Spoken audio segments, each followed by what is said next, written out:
My name is Kenny. I am one of the storytellers for tonight. I'll be sharing with you guys my story through spoken word poetry.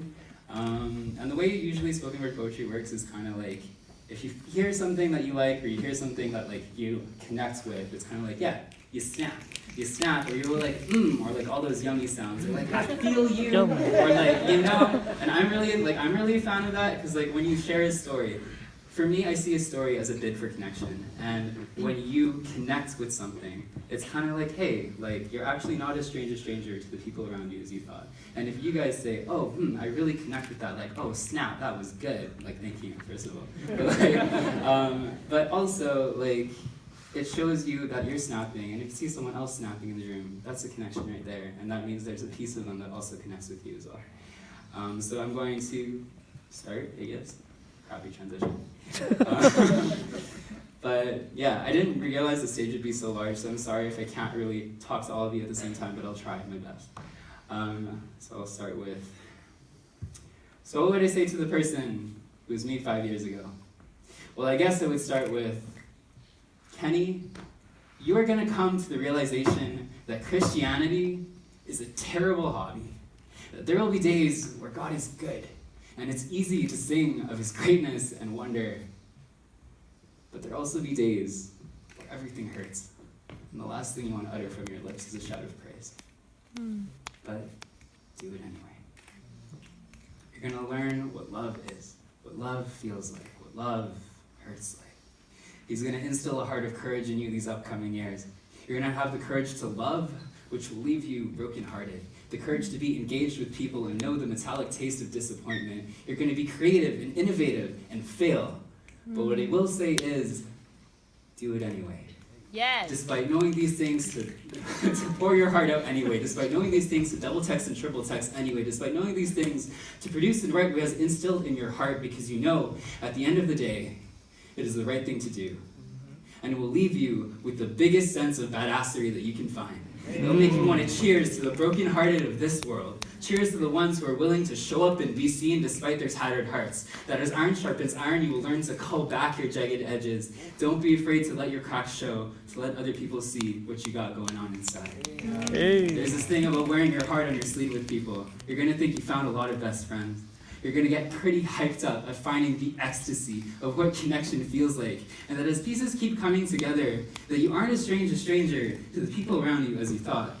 With some people, you're going to bond really well over the fact that you have panic attacks, or the instability of your mental health, or that you overthink everything. And in an age where we focus more so on self-preservation, where you can feel the most lonely surrounded by a sea full of people, it encourages you to think that connection is still possible. And they're all in this thing together in a constant state of falling apart, trying to navigate this funny place called life. You're going to learn about this heart that you have for community, to create connections between yourself and the people around you, to create a space where people are able to be themselves, realizing that the church doesn't have to be a building. Just as Asgard is not a place but its people, the same as with the church of his people. Yes. The essence of what it feels like to feel a part of something greater than yourself, but you will also learn what it feels like to stand alone, and to know that living in the walk of Christianity is living in the middle of every paradox. To humbly serve, yet stand tall in the identity of who you are as a child of God. To be both brave and afraid in the exact same moment. To balance both grit and grace and character. To trust fall into uncertainty, having the only certainty that he's got you. You're worth more than allowing exhaustion to be your status symbol.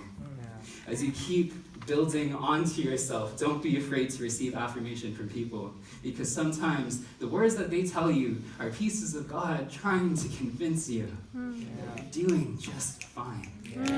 Yes.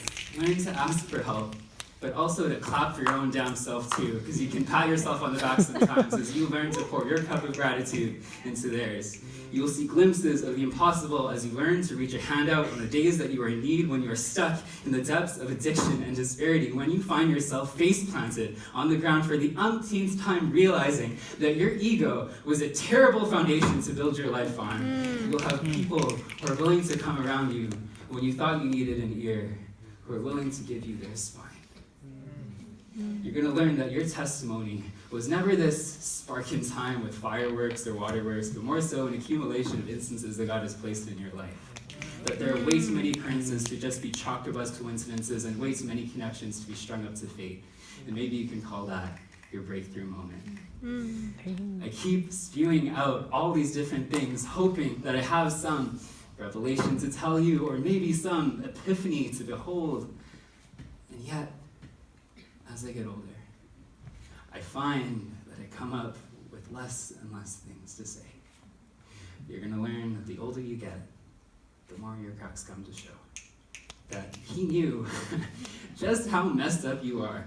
That you were never a solid pick for him to choose in the first place, yet by grace he chose you, not because of you, but in spite of you. And let the reality of that both humble you and redeem you. From the very beginning, he picked you. If you thought you had crumbs of nothing to sprinkle onto his table, offer that up anyway and see exactly what he can do with a whole lot of nothing. He's redemptive, he's relentless, and he restores you to be beyond anything you thought you could ever achieve. But if you're to ask me if the God that I serve is safe, no. Actually, he's far from it. Some could say those who follow him into the battlefield border the lines of insanity.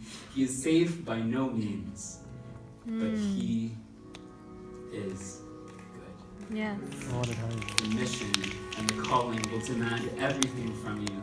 And what more to sharpen your oyster knife with than to challenge the ultimate challenge that life has to offer?